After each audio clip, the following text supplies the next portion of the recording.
Hoje, a gente vai tratar do tema que envolve justamente o dia em que Jesus ensinou os seus discípulos a orar, em especial, como Lucas mostrou isso. Para isso, deixa eu começar com uma ilustração. Imagine você que um dia, um palestrante resolveu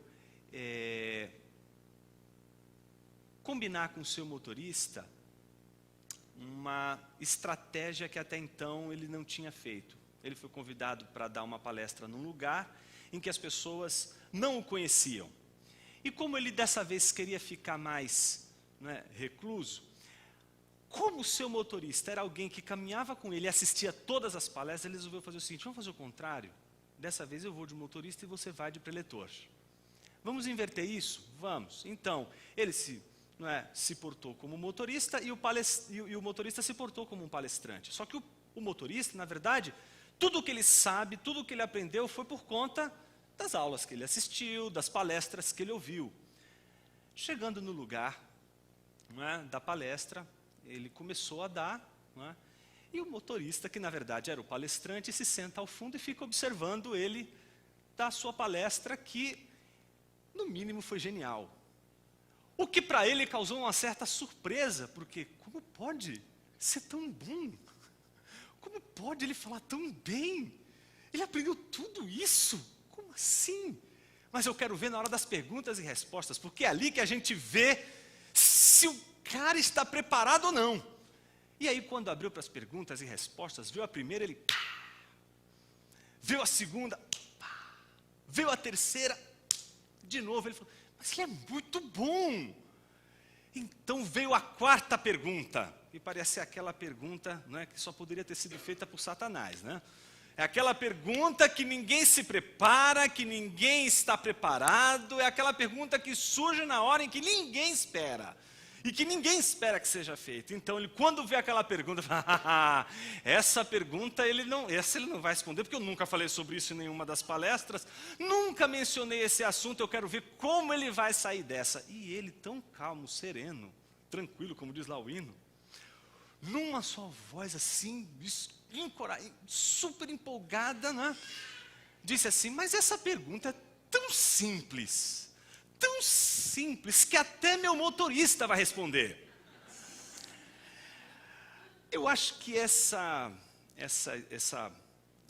digamos assim, essa parábola, ela é bem interessante, porque ela revela uma coisa importante do ser humano que a gente não pode perder de vista: repetição, imitação.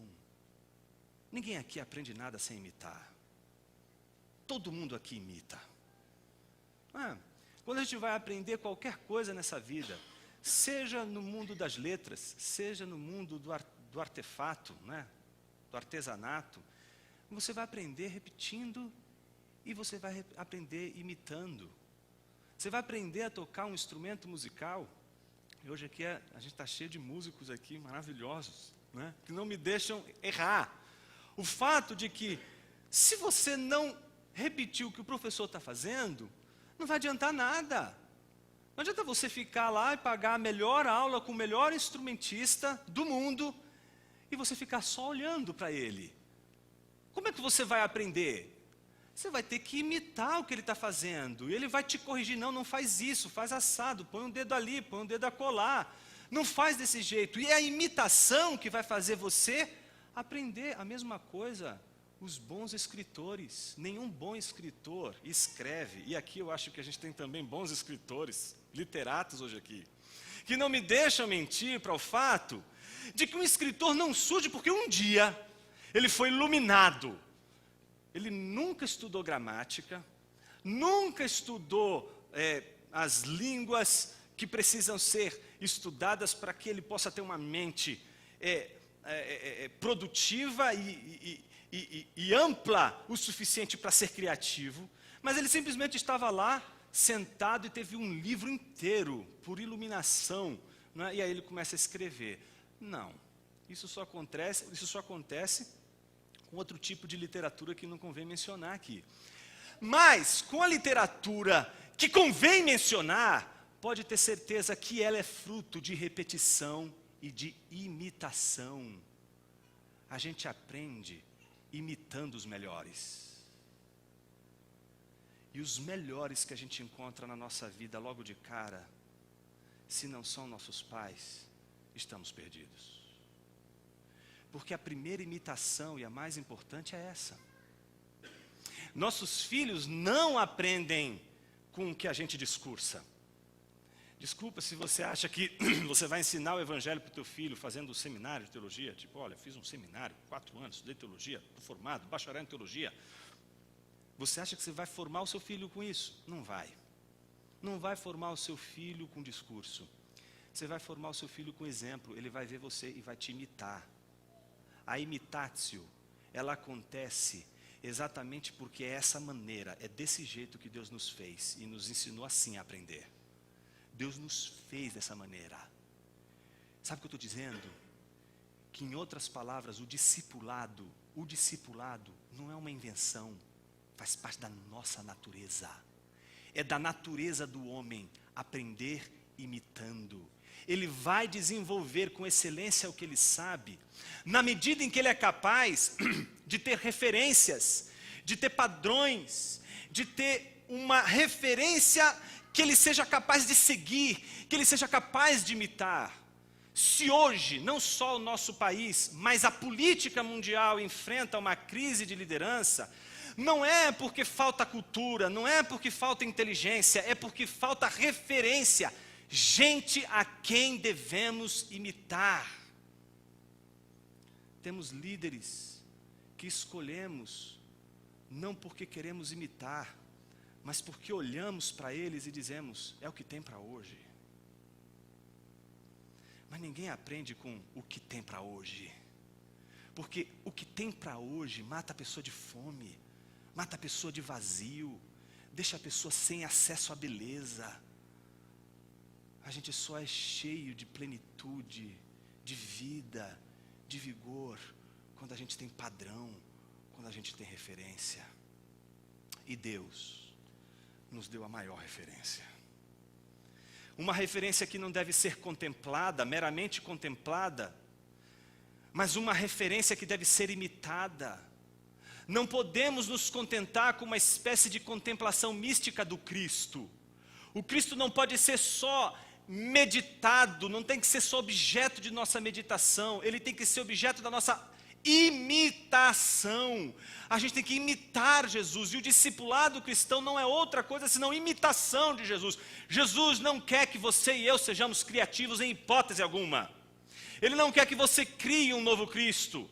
Ele não quer que você crie um novo evangelho. Ele não quer que você invente uma nova mensagem. Ele quer que você reproduza, que você imite, que você faça uma vez, 2 vezes, 3, 4, 1000 vezes, conforme ele fez, agiu, ensinou, pensou. Por isso um cristão é aquele que diz, em todas as questões da vida, nesse caso, o que Jesus faria. Quando a gente começa a pensar a vida nesses termos, a gente ganha uma referência. E a referência, quando é Jesus Cristo, ela quebra toda a nossa vida, ela quebra nossos padrões. Porque ao mesmo tempo que a gente olha para Jesus, a gente diz que ele é um padrão muito alto. Ele é o padrão divino, ele é o padrão celestial, mas ele quebra as nossas pernas porque ele é humano, porque ele é de carne e osso, ele é como cada um de nós. É aquele que a gente olha e ao mesmo tempo vê Deus, mas ao mesmo tempo vê homem, ao mesmo tempo vê ele ali morrendo na cruz, mas ao mesmo tempo vê ele ressuscitando e criando o universo por seu intermédio, porque sem ele nada do que foi feito haveria de ter sido feito. Então é este que se apresenta de nós com essa grandeza de ser, mas ao mesmo tempo se esvaziando por não julgar o ser igual a Deus, algo a que devia se apegar. Este, se tornando homem como um de nós, não veio se tornar homem como um de nós, porque tinha inveja de nós, porque olhava para mim e para você e dizia assim, como eu quero ser homem. Não, ele veio aqui com o único propósito de realizar a obra de Deus, e ao realizar a obra de Deus, se tornar padrão do fiel, se tornar padrão dos fiéis, padrão da igreja, padrão da nossa vida, padrão de ética, padrão de moral. A gente vai falar de exemplo hoje. portanto a gente vai falar de imitação. E a grande pergunta é, qual é a relação disso com a vida de oração de Jesus, Jonas? Vamos ler o texto? A partir do versículo 1.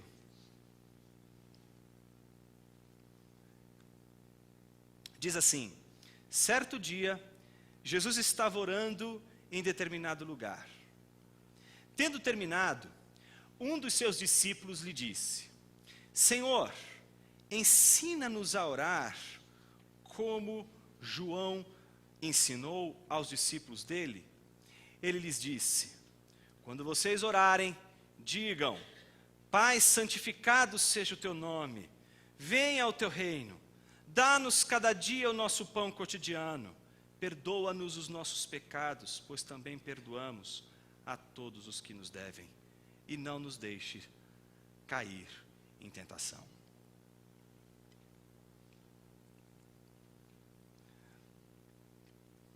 Há duas versões do Pai Nosso. Uma a gente leu hoje na liturgia, né? A versão de Mateus, que é uma versão com maiores desdobramentos. Qual a diferença entre um e outro? Será que essa diferença, ela foi uma diferença marcada por uma edição, por uma deturpação que um dos dois fez da oração de Jesus? Eu gostaria de desafiá-los a pensar a oração de Jesus como um sermão que se prega mais de uma vez. E eu posso falar isso com uma certa propriedade. Quando você prega você tem um esboço de um sermão, você pode pregar esse mesmo sermão várias vezes. E esse sermão vai ter diversas feições, dependendo não só do lugar, obviamente, que te convidam, mas sobretudo do tempo que te dão. Se te dão 10 minutos, é claro que você vai ter que reduzir boa parte do que você está dizendo. Se te dão 1 hora, você vai poder desmembrar tudo o que você poderia dizer em pouco tempo. Tudo depende do tempo que te dá. Mas o esboço vai permanecer e tem que permanecer como uma estrutura subjacente do sermão. Seja ele anunciado num contexto de 10 minutos, seja ele anunciado num contexto de 50 minutos. Dá para entender a diferença de um para o outro? A estrutura subjacente, o esboço é o mesmo, mas os desdobramentos podem ser maiores. O que a gente entende que Mateus e Lucas representam são apenas 2 testemunhos das ocasiões que a gente sabe que Jesus ensinou os discípulos a orarem. Nada impede que Jesus tenha orado ou ensinado essa oração mais de 2, 3, 4, 5 vezes. Mas uma coisa a gente sabe, que a despeito das diferenças, há uma estrutura subjacente que permanece a mesma, tanto em Mateus como em Lucas. Então a primeira coisa que a gente precisa ter em mente quando a gente olha para esse texto, é de que Jesus está ensinando. E se ele está ensinando, o que ele espera dos seus discípulos? Imitação. Ele precisa, portanto, dar o exemplo. E como ele dá o exemplo? Eu queria chamar a sua atenção novamente para o texto, depois de ter feito essas considerações. Se você prestou atenção no versículo de número 1, você vai ver que o texto começa dizendo: certo dia, Jesus estava orando em determinado lugar. Isso é um ponto que temos destacado em todas as meditações dessa série de mensagens. Em todos os contextos importantes da vida de Jesus, Lucas fez questão de, em todos esses momentos cruciais e importantes, estes momentos serem marcados por momentos, tempos em que Jesus está orando. Isso significa que não só é importante orar enquanto ele está sendo batizado, não só é importante ele orar enquanto ele está escolhendo os 12, enquanto ele está sendo perseguido pelos principais líderes religiosos, mas preste atenção, é importante ele orar quando ele quer ensinar algo da máxima importância para os seus discípulos. E o que é algo importante que ele quer ensinar para os seus discípulos? A oração. É num contexto em que Jesus está orando que ele vai ensinar os seus discípulos a orarem. O que é importante que a gente não pode perder de vista aqui? O fato de que, primeiro, Jesus, ele é inquirido por um de seus discípulos, que ao perceber o término da oração de Jesus, aborda Jesus dizendo: Senhor, ensina-nos a orar. Mas ele não diz assim, ensina-nos a orar de qualquer jeito. Ele diz, ensina-nos a orar como João ensina os seus discípulos. Era muito comum os discípulos serem ensinados pelos seus mestres, principalmente naquele contexto do judaísmo do primeiro século, a orarem. Eles eram ensinados por seus mestres não só acerca dos conteúdos escriturísticos, os conteúdos bíblicos, aquilo que a Bíblia ensina, mas eles eram ensinados por esses mestres a orar. Esses mestres, portanto, ensinavam orações litúrgicas. O que são orações litúrgicas? Orações que eles vão repetir. Orações que eles vão repetir 1, 2, 3, 4, 5 vezes, 6.000 vezes. São orações que fazem parte do ensino do próprio mestre. Que, portanto, não eram orações meramente espontâneas, mas elas eram orações que eles assimilavam e reproduziam, imitavam essas orações. O interessante é que Jesus não queria ensinar a eles orações litúrgicas. Essa é a primeira coisa que deve chamar a nossa atenção. Porque até então Jesus não tinha feito isso. E se você acompanhou até agora, nós já estamos no capítulo 11 de Lucas. Até agora Jesus tinha tempo suficiente para ter ensinado orações litúrgicas para os seus discípulos. Mas ele não ensinou orações litúrgicas aos seus discípulos. Mas o que Jesus estava ensinando aos seus discípulos com o seu exemplo? A oração que é existencial, a oração real, a oração que acontece no dia a dia, a oração que acontece no cotidiano. Isso tem um significado até para a liturgia. Preste atenção, não é a liturgia que define a tua vida com Deus, é o contrário. É a tua vida com Deus que tem que definir a liturgia. Quando a liturgia define a tua vida com Deus, você perdeu não só a vida com Deus, mas perdeu também a liturgia, porque o valor da liturgia não está na liturgia em si, mas está na capacidade da liturgia expressar toda a tua vida com Deus durante a sua semana, durante o teu contexto com Deus. Portanto, o que fazemos hoje aqui no domingo à noite, quando cultuamos, não pode ser outra coisa senão a expressão de uma vida muito maior, de uma experiência muito maior, que não pode ser reduzida apenas à liturgia deste culto. Todo o culto que fazemos, toda a liturgia que expressamos aqui, ela deve ser apenas a expressão de toda uma vida que acontece para além dela. Então Jesus queria ensinar para eles o valor de ter comunhão com Deus, para que eles soubessem o que é uma oração litúrgica. Mas preste atenção, quando o discípulo pergunta para Jesus, Senhor, ensina-nos a orar como João ensina os seus discípulos, Jesus não repreende o discípulo, porque ele poderia muito bem, se fosse contra as orações litúrgicas, dizer o seguinte: pare, não ore, eu estou mostrando para você o tempo todo o que é orar. A oração é espontânea, não precisa ser essa coisa que você vai repetir à exaustão. Preste atenção, eu estou orando assim, é espontâneo, é assim que tem que ser.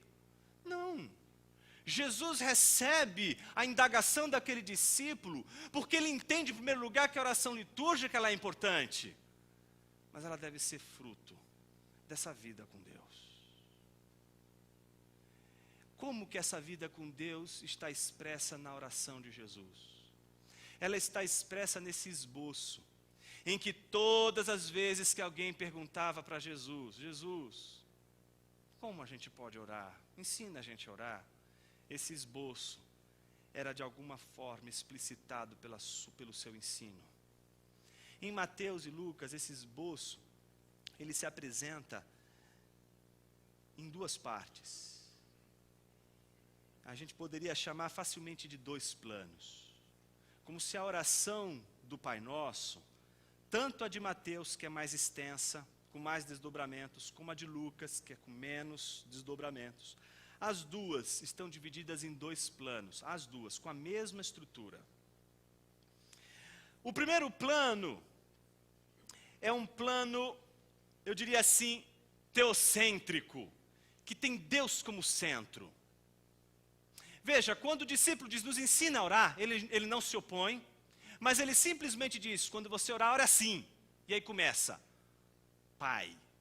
Quando ele diz Pai, esse é um Pai exclamativo, não é como o Pai de Mateus, Pai Nosso, é simplesmente Pai, direto. Logo em seguida, o que ele diz? Ele diz algo sobre si? Ele diz algo para si? Não, ele diz algo para Deus. Esta oração é uma oração feita, obviamente, numa segunda pessoa, porque é assim que a gente ora. A gente sempre ora usando a segunda pessoa, porque a gente se dirige a Deus na segunda pessoa. Só teólogo que consegue falar de Deus na terceira pessoa. E junto com a serpente, que foi a primeira que falou de Deus na terceira pessoa.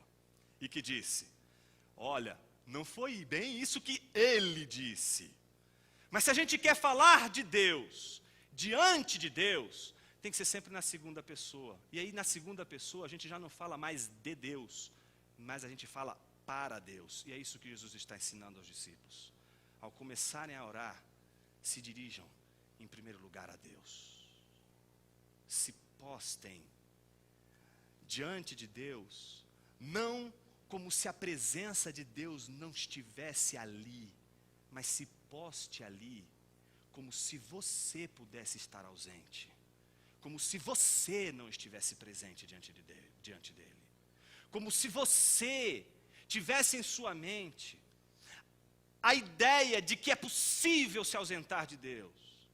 Presentifique-se diante de Deus na oração, dirigindo-se a Ele, como se Ele estivesse diante de você como qualquer outra pessoa. Não fale com Ele na terceira pessoa, não fale dele, fale para Ele, em direção a Ele. E é assim que começa a oração do Pai Nosso. A oração do Pai Nosso, portanto, começa num plano teocêntrico, onde Deus está no centro. A segunda parte do Salmo, ela muda. Se você observar, por exemplo, o versículo 3, ele muda o tom. Antes ele está dizendo, santificado seja o teu nome, venha a nós, venha o teu reino. No versículo 3 do Lucas diz, dá-nos cada dia o nosso pão cotidiano, perdoa-nos os nossos pecados, pois também perdoamos a todos os que nos... Então a primeira pessoa aqui do plural marca a diferença do segundo plano. Se o primeiro plano é uma oração dirigida a Deus, a segundo plano da oração é dirigida a Deus, mas não de uma maneira individualizada, mas de uma maneira comunitária. Ela é plural. Vamos ver como isso se manifesta de uma maneira bem interessante, analisando exatamente cada um desses dois planos. Primeiro plano, o plano teocêntrico. Veja que ele começa dizendo o seguinte, Pai. Ao dizer Pai, ele está definindo o tipo de relação que os discípulos têm com Deus. Se a gente olha, por exemplo, João capítulo 1, a gente descobre que a relação é muito clara. Veio para o que era seu, mas os seus não receberam, mas a todos quantos o receberam, deu-lhes o poder de serem feitos filhos de Deus. Quem são estes filhos de Deus? Os que creem no seu nome, os que não nasceram da carne, nem da vontade de homem, mas da vontade de Deus, dos regenerados. São estes que podem chegar diante de Deus e dizer, Pai. Essa comunidade de regenerados, essa comunidade de gente que crê em Jesus Cristo, que pode chegar diante de Deus e chamar Deus de Pai. Mas, neste primeiro plano, aquele que chega diante de Deus e dirige a sua oração primeiro a Deus, lança a Deus dois clamores. Dois clamores de dois tipos. Um clamor é um clamor que chama atenção para a glória de Deus, e o outro clamor chama atenção para a soberania de Deus. Veja o que diz, Pai, santificado seja o teu nome, venha ao teu reino. São duas frases. A primeira frase, santificado seja o teu nome. A gente sabe que para a cultura judaica do primeiro século, o nome equivale à pessoa, o caráter da pessoa, a reputação de uma pessoa. o que isso significa nos termos da oração que Jesus está ensinando. De que a oração, ela deve começar por aqueles que comungam da fé em Cristo Jesus e que podem chamar Deus de Pai. E não somente isso, não só daqueles que chamam Deus de Pai porque comungam da mesma natureza, que é uma natureza regenerada, que nasce da vontade do Pai, mas eles estão interessados, em primeiro lugar, em santificar o nome de Deus. O que significa santificar o nome de Deus? Glorificar o seu nome. Jesus quer que aqueles que sejam os seus imitadores, o imitem em suas orações, que começam sempre em primeiro lugar, visando a glória de Deus. Eles estão interessados, profundamente preocupados em glorificar o nome de Deus, em fazer o nome de Deus santo, em tornar o nome de Deus e a reputação de Deus em toda a terra, uma reputação que seja digna do seu santo nome. Então aqueles que clamam e oram na oração que Cristo ensinou, o fazem movidos, imbuídos de um interesse profundo pela glória de Deus. É preciso desejar que o nome de Cristo seja glorificado. É preciso desejar e ser, eu diria assim, um imitador de Cristo Jesus na glória de Deus. Quando Jesus, ele foi questionado com relação aos dias que viriam pela frente, ele disse: que direi eu, pois, acerca destas coisas? Pai, livra-me desta obra? Não, foi para isso que eu vim. Glorifica teu filho. E aí de repente a gente vê o pai glorificando o filho, mas ao mesmo tempo a gente vê o filho preocupado em glorificar o pai. E aí a gente vê o filho falando do Espírito que será enviado pelo Pai e pelo Filho, que não vem falar de si mesmo, mas vem falar daquele que o enviou, e que a sua missão não é outra senão a glorificar o Pai, aquele que enviou, e o seu Filho. A Trindade, as três pessoas estão interessadas em glorificarem-se mutuamente. Elas não se autoglorificam, elas buscam a glorificação um do outro, mas nunca a glorificação de si mesmo. Isso é que criou o universo, isso é que criou o mundo, isso é que criou você, a mim, a tudo que existe. Tudo que existe é fruto desse transbordamento de glorificação e não de autoglorificação. Foi a glorificação elaborada como uma dança. A dança das pessoas da Trindade, que não buscam a glória para si, mas a glória do outro, que o mundo veio a ser, e a guardar em si toda essa dinâmica da glorificação de Deus. Veja, por exemplo, uma árvore. Eu não vou pedir para o Marcos subir aqui e explicar para você o que é uma árvore, porque ele é um biólogo.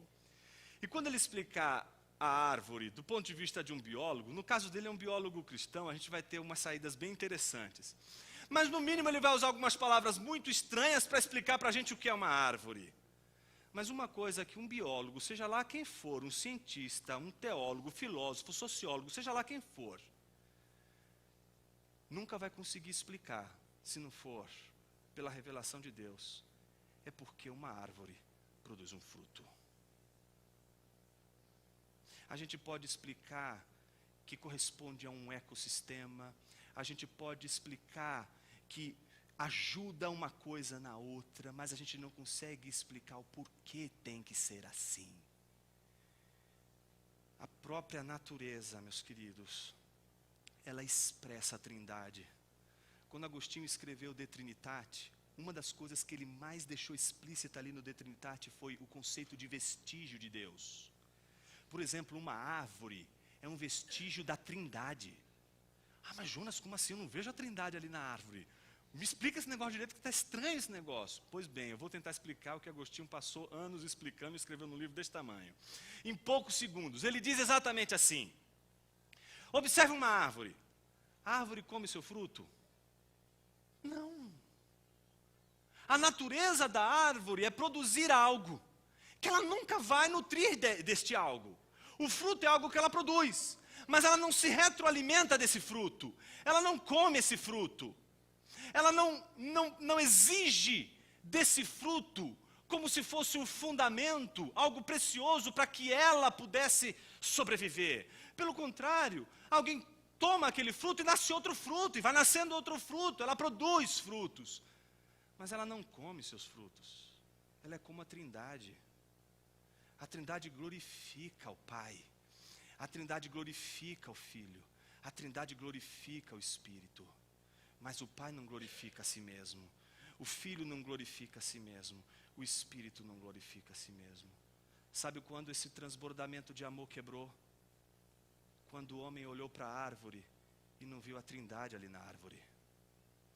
Quando o homem olhou na árvore e não viu ali naquela árvore o maior exemplo que Deus deixou na própria criação do que é esse transbordamento de amor.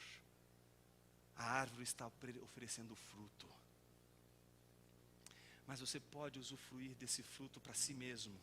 Você pode tomar esse fruto simplesmente para si mesmo. Mas você pode também escolher não comer desse fruto por amor a outrem. O homem quebrou o transbordamento de amor quando ele escolheu não mais oferecer o fruto, não mais continuar a dança de glorificar a Deus, mas ele desejou através daquele fruto glorificar a si mesmo. Você e eu quebramos toda a dádiva de Deus quando a gente faz isso. Um casamento, uma empresa, uma amizade, os negócios, tudo você imaginar, pensa tudo na tua vida de bom que Deus pode dar. Tudo isso é maravilhoso. Você pode estragar tudo isso quando você pega tudo isso para trazer glória para você. O Pai Nosso nos ensina que ele só pode ser orado por pessoas extremamente comprometidas com a glorificação do Pai. Segundo, ela é teocêntrica porque ela diz: venha o teu reino. O que isso significa? Significa, em primeiro lugar, que o reino de Deus não pode ser confundido com absolutamente nenhum sistema político, com nenhuma nação, com absolutamente nenhuma manifestação territorial. Nada disso pode ser confundido com o reino de Deus. Então, o que é o reino de Deus? O reino de Deus é o seu domínio sobre toda a esfera humana. O reino de Deus é a autoridade, o domínio de Deus sobre toda a criação. Significa que Deus governa sobre todos os reinos, sejam os reinos a favor do reino, sejam os reinos contra o reino. Ele está acima de todos os reinos, soberano sobre todos os reinos, governando sobre todos os reinos. Quando a gente diz, venha a nós o teu reino, o que a gente não está dizendo é, Senhor, passe a reinar. Seria muito irônico da nossa parte, e muita presunção de nossa parte dizer, Senhor, passe a reinar agora porque eu estou pedindo para o Senhor reinar. Meu irmão, em que mundo você vive?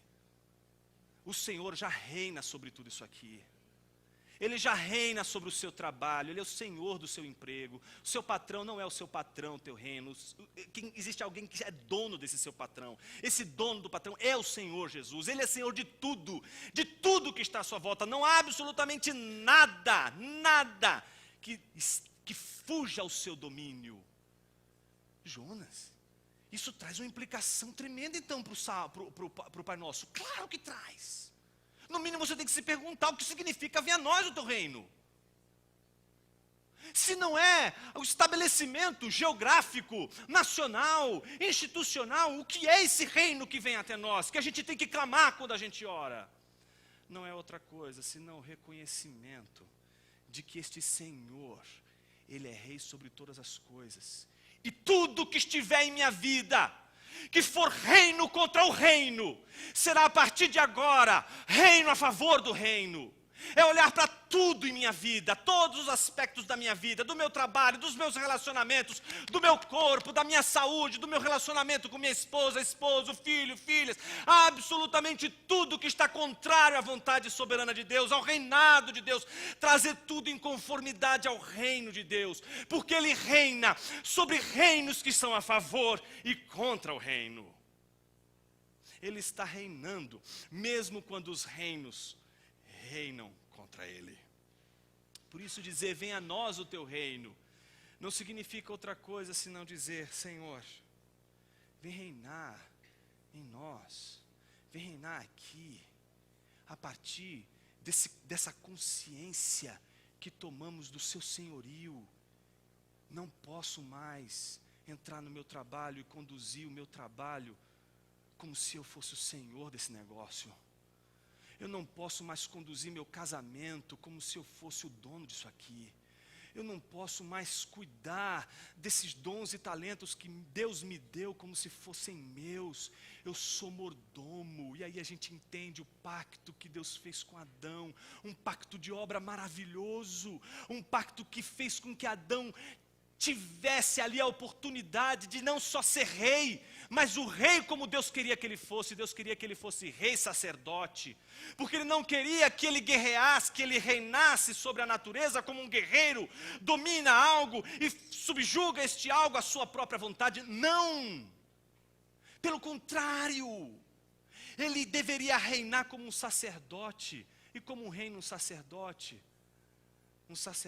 não reina segundo os seus critérios, mas segundo os critérios do soberano rei. Porque ele não vai apresentar a criatura ou a criação de Deus como ele quer apresentar a Deus. Como sacerdote, ele vai se preocupar em apresentar a criação de Deus, como Deus quer ver essa criação. Por isso, o domínio que Deus deu aos homens, pelo pacto que Deus fez com Adão, não é o domínio para a gente usar a natureza da forma que a gente quer, do jeito que a gente quer, e usá-la da maneira que a gente quer. Pelo contrário, temos que usar a natureza e a criação, segundo o padrão que o próprio Deus quer que a usemos. Por isso não podemos aceitar a manipulação da natureza de uma maneira absolutamente livre, sem absolutamente padrão, nem ética, nem moralidade, nem fundamento, nem critério. Não podemos mexer no nosso corpo e fazer do nosso corpo o que bem entendemos. O sujeito certa vez fez um teste e ele conseguiu criar uma orelha sintética. E a ideia dele era que essa orelha pudesse colar na mão e assumir. E o corpo assumir, aderir a esse material e assumiu. Então, ele apresentou para as pessoas, não é? Isso foi na PUC, aqui de São Paulo, apresentou a mão dele que agora tem uma orelha, que foi assimilada pelo seu corpo, e com isso ele estava dizendo, a gente precisa fazer uma nova leitura do corpo, é a semiótica do corpo, é a mudança de significado do corpo, eu ressignifico o meu corpo, eu transformo, eu modifico o meu corpo. O sujeito tira a camisa, aí ele já está aqui com aquelas marcas de um réptil, não é? Então o que a gente vê? Todo um movimento de um homem que domina a natureza como se fosse dono dela. Um cristão que ora o Pai Nosso, jamais pode dizer, o corpo é meu, eu faço com ele o que eu quiser. Não, seu corpo não é seu. Seu corpo pertence ao Senhor. Por isso você não pode cuidar do seu corpo como se você fosse dono dele. Então venha a nós o teu reino, é submeter toda a sua vida, seu corpo, seus bens, tudo ao seu redor, e convergir tudo ao senhorio de Cristo. Mas não é só isso a oração do Pai Nosso, e como meu tempo está acabando, eu tenho que partir para o plano 2. Plano segundo, o que conclui a oração de Jesus e o esboço de Jesus sobre a oração do Pai Nosso, que é o plano que eu chamei de eclesiocêntrico. Se o primeiro é teocêntrico, ou seja, está centrado em Deus, eclesiocêntrico, eclésia vem de igreja, está centrado na igreja, está centrado numa visão, numa dimensão comunitária da igreja. Veja só o que a gente pode entender desse texto. Quando a gente olha para o versículo 3 e 4, a gente vê que depois de Jesus ensinar que aquele que vai orar como ele deve estar interessado profundamente na glória de Deus e na soberania de Deus, este alguém também manifesta na sua vida de oração uma preocupação primordial, primeiro, com o que é necessário. E aqui eu queria gastar um pouquinho mais de tempo com isso. O que é o necessário? Meus irmãos, como a gente, no século 21, é atravessado pela dificuldade terrível de lidar com o necessário. Desde os tempos da Grécia Antiga, o Ocidente sofre tentando encontrar uma maneira de fazer escolhas que sejam capazes de serem boas e de refletir exatamente uma consciência de que precisamos obter o que é necessário. Talvez o maior emblema da cultura ocidental seja Aristóteles. No livro chamado Ética Nicomaqueia, no livro 1 ao 3, ele vai desenvolver todo o entendimento dizendo o seguinte: você precisa entender que para obter escolhas bem feitas, bem deliberadas, você primeiro precisa entender que você não pode deliberar sobre todas as coisas. Existem coisas que você não pode deliberar. Por exemplo, você não pode deliberar sobre a eternidade. Você não pode deliberar sobre sua origem. Você não pode deliberar, por exemplo, sobre a sua origem, sobre a sua natureza humana. Você não pode deliberar sobre essas coisas. Existem coisas que você não pode deliberar. Você não pode deliberar, a partir de hoje eu delibero se eu sou eterno ou se eu sou mortal. Não, você não pode deliberar sobre isso, você é mortal. Mas existem coisas que podem ser deliberadas. Como a gente pode deliberar essas coisas a fim de que a gente escolha o melhor, aquilo que vai nos fazer felizes? Aristóteles vai dizer: escolha o que é necessário. É óbvio, é a mesma coisa que Jesus vai ensinar para os seus discípulos. Escolha sempre o que é necessário. O que a gente vai ver quando a gente trabalha o necessário? Todo o juízo do necessário. A gente descobre que a gente não tem só coisas necessárias. A gente tem ao lado das coisas necessárias as coisas não necessárias. Por isso a oração do Pai Nosso, nesse segundo plano, diz àqueles que estão interessados na glória de Deus e na soberania, que agora se preocupem com o necessário, que se preocupem com o pão de cada dia. O que significa o pão de cada dia? Não significa o chocolate do Ju, não significa o chocolate Lindt, não significa que você agora vai precisar de algo extremamente delicado e preciosíssimo. Significa que é o necessário. Ah, não posso viver sem o chocolate do Ju. Não é disso que Jesus está falando. Jesus está dizendo que aquele que se preocupa e é extremamente interessado com a glória de Deus e a soberania de Deus, é aquele que logo em seguida vai se preocupar com o absolutamente necessário. E esse é o nosso maior desafio. Aqui você e eu, todos nós, revelaremos nossa verdadeira face. Faça um exame da tua vida. Por exemplo, existem três categorias de coisas. Coisas necessárias, que são coisas importantes. Sem elas, a gente não consegue viver. São importantes para a vida. Aí você pensa o seguinte: logo em seguida você tem as coisas urgentes. O que são as coisas urgentes? São aquelas coisas que um dia foram necessárias, mas você não fez. Você deixou para depois. E aí o que acontece? Por que você deixou para depois? Porque existem a terceira categoria de coisas. As terríveis, as tentações, as coisas contingentes, que são deliciosas, são prazerosas, elas dão um prazer imediato, vem na hora a alegria, o prazer vem na hora, e puxa, você está precisando tanto daquele descanso, você está precisando tanto daquele prazer, então ela vem bem na hora, para te tirar do necessário, que é aquele trabalho de formiga, aquele trabalho duro, aquele trabalho incansável, aquele trabalho chato, aquele trabalho que o prazer vai demorar para usufruir, que vai demandar tempo, que vai demandar insistência, e aí a gente é atropelado pela contingência.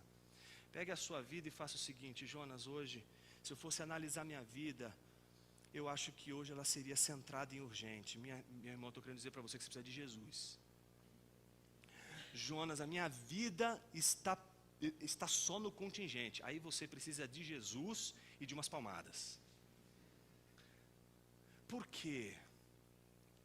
Porque o contingente é sempre aquilo que vai te dar o prazer momentâneo, rápido, passageiro. Mas o necessário é aquilo que sem o qual você não vai ter plenitude, você não vai ter felicidade. Você já parou para pensar como isso revela nossa face? Uma pessoa pode trocar um casamento de 30, 40 anos por causa de uma contingência. Pessoas podem trocar coisas importantes da vida por causa de uma contingência. E o que a contingência faz? Nos desestabiliza. Porque ela é sempre a grande tentação.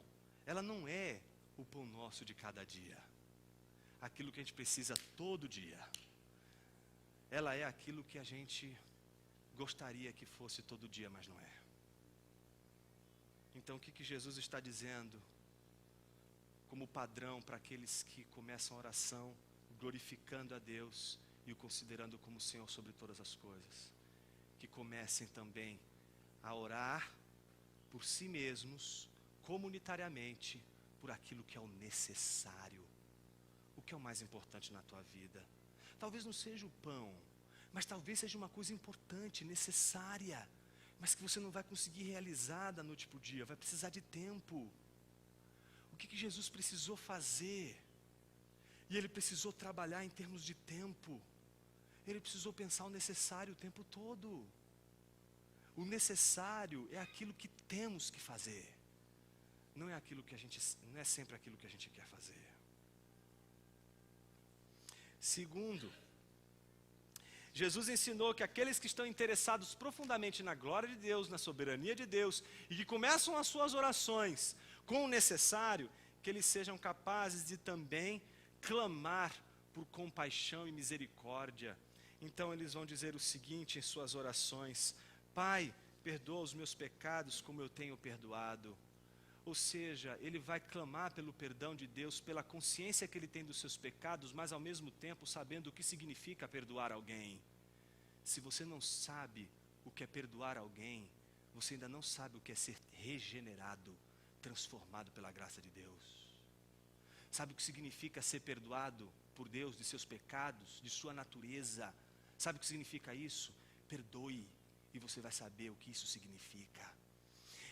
Perdoe, e você vai saber o que significa o perdão de Deus. Perdoe, e você não vai apenas expressar a graça de Deus, você vai saber o que significa ser perdoado e lavado pelo sangue de Jesus. Perdoe, e você vai saber o que significa tudo aquilo que Jesus fez na cruz do Calvário. Perdoe, e você vai saber o que significa essa mesa. Perdoe, e você vai saber o que significa o sangue e o corpo de Cristo Jesus, e você vai discernir o sangue e o corpo de Cristo Jesus. Perdoe, e você vai saber o que é vida comunitária. Perdoe, e você vai saber o que é igreja local. Perdoe, e você vai saber o que é o amor de Deus pela igreja local. Perdoe, e você vai saber por que Jesus olhou para Pedro, que o negou 3 vezes, e disse: Pedro, tu me amas? Cuida daqueles aos quais eu dei a minha própria vida. Perdoe, você vai saber o que é entregar a sua maior paixão para um traidor. Perdoe, e você vai saber o que é entregar o que você mais ama. Perdoe, e você vai saber quem é Deus. Perdoe, e você vai ver Jesus Cristo face a face. Perdoe. Óbvio que eu não estou falando de algo extremamente fácil. Óbvio que eu estou falando de algo que mexe com as nossas entranhas, que mexe com o nosso coração, que mexe com nossas resistências. Mas se existe algo que nos coloca diante de Deus, é a capacidade de perdoar. Terceiro e último, Ele também pede para que a gente clame por santidade. Então aqueles interessados pela glória de Deus, interessados pela soberania de Deus, e que portanto passam a orar apenas pelo que é necessário, e eles não agora mais oram pelo que não é necessário, porque quando eles oram pelo que não é necessário, eles sabem que eles estão fazendo uma oração equivocada. Eles então pedem misericórdia pelos seus pecados, por quem eles são, pela natureza do coração duro, mas porque eles sabem o quanto vale um perdão, o que é o valor do perdão. Mas ao mesmo tempo, eles são aqueles que devem terminar a sua oração pedindo: Senhor, não nos deixe cair em tentação. Veja como o texto diz: não nos deixes cair em tentação. O que significa cair em tentação? Eu entendo que tentação aqui nas Escrituras é a santidade mantida na hora da tentação. O que é então santidade, melhor dizendo, é a pureza mantida na hora da tentação.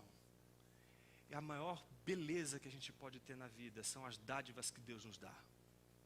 Mas o nosso maior desafio é fazer com que essas coisas permaneçam puras.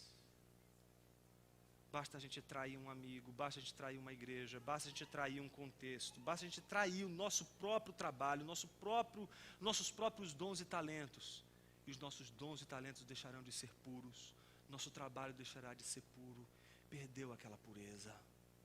Por que a gente precisa pedir para que Ele nos livre da tentação? Porque uma vez que a gente cai em tentação, as coisas maravilhosas que Deus nos deu, elas perdem a sua pureza. Não permita que a tentação ganhe mais força do que a vontade de permanecer puro diante de Deus. Meus irmãos, só tem uma maneira de permanecer puro: pela graça de Deus. Por nós mesmos a gente não vai permanecer. Jonas, olha, eu acho que já era para mim. Eu já tornei impuro todas as coisas. Meu irmão, minha irmã, Jesus Cristo faz novas todas as coisas. Ele vai trazer novidade de vida. Ele vai fazer novo todo o teu caminhar. Ele vai te dar novas oportunidades de lidar mais uma vez com as tentações. Mas a grande pergunta que você tem que se fazer agora é: tudo bem, Deus vai redimir, Deus vai fazer algo novo, mas e agora? Como você vai lidar com a tentação? Porque ela vai voltar. Ele vai retornar. As mesmas questões vão surgir. Os mesmos embates vão surgir. Como você vai lidar com eles? Como você vai lidar com a sua fraqueza? Como você vai lidar com as suas limitações? Como você vai lidar com tudo isso? Aquele que começa a oração dizendo: santo é o seu nome, comprometido com a glorificação de Deus. Venha a nós o teu reino, estou debaixo do teu reino. Eu não quero me preocupar com coisas contingentes mais do que me preocupo com as necessárias. Eu não quero ter uma dimensão de mim que não seja mediada a não ser pela graça perdoadora de Cristo Jesus. É aquele que vai terminar a sua oração dizendo: Senhor, me livra daquilo que eu não consigo me livrar. Você não vai se livrar de Satanás, se não for pela mão de Deus. Leia o livro de Jó 30.000 vezes. Se você não aprendeu ainda isso, leia mais 30.000 vezes. E se você ainda ficar com dúvida, leia mais 30.000 vezes. Se não der certo, eu vou pedir para que o Senhor leve a sua alma. Não deixe que seus pecados estraguem as boas coisas que Deus te deu. Como a gente poderia terminar nosso sermão de hoje? Justamente estando diante da mesa do Senhor, se não autoexaminando através da oração de Jesus a nossa própria vida. Jonas, eu estou desregrado, olhei agora rapidamente na minha agenda e percebi que só tem contingente ali. Precisa mudar. Eu preciso mudar isso. Eu preciso me preocupar com o que é de fato necessário. Eu acredito que se a gente fizer isso, com o coração consciente diante de Deus, a gente consegue, não pelos nossos próprios braços, mas pela graça do Espírito Santo, perceber a mão dele, nos ensinando, nos instruindo, nos orientando. Jonas, eu quero orar o Pai Nosso. Eu já orei hoje, mas agora ficou tão difícil, porque eu não quero orar o necessário. Eu quero mesmo aquele carro XYZ. Mas eu quero aquele carro XYZ, Senhor, porque o que eu quero mostrar para os outros é que eu sou o cara. E minha oração agora está me denunciando, porque eu não precisava daquilo ali. Eu tenho outras coisas na minha vida que estão aí, clamando por misericórdia, clamando por um olhar preciso, e eu não estou conseguindo. Eu não quero somente orar por você hoje, eu quero orar com você. Porque como você, a minha agenda também sofre as mesmas tentações da contingência. Tem um monte de coisas urgentes ali. E quando você, Jonas, está fazendo coisas urgentes, pode ter uma certeza, uma única certeza. Como você, alguma coisa necessária deixou de ser feita.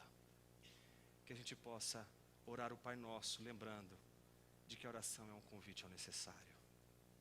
E o que é mais necessário hoje? Eu não vejo outra coisa, senão em nosso pecado, nos reconciliarmos com Deus.